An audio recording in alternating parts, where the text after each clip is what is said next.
Sa talakayan tungkol sa Lake Lanao, natutunan ko ang mahalagang papel ng lawa hindi lamang bilang isang likas na yaman, kundi bilang isang pundasyon ng kultura at kabuhayan ng mga Maranao. Humaharap ito sa mga seryosong issue tulad ng polusyon, overfishing at pagbabago ng klima na pinalalala ng mahina at hindi sapat na pamamahala.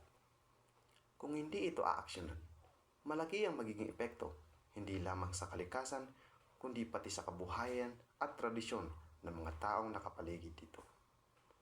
Dahil dito, mahalaga ang mas mahigpit na pagpapatupad ng mga batas para protektahan ang lawa.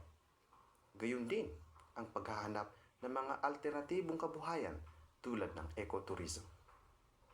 Dapat rin pagtuunan ng pansin ang mga edukasyon at kamalayan ng mga tao hinggil sa pangangalaga sa kapaligiran. Ang pangangalaga sa Lake Lanao ay responsibilidad ng lahat. Pamahalaan, lokal na komunidad, at iba't ibang sektor upang masiguro na mapapakinabangan ito ng mga susunod na henerasyon.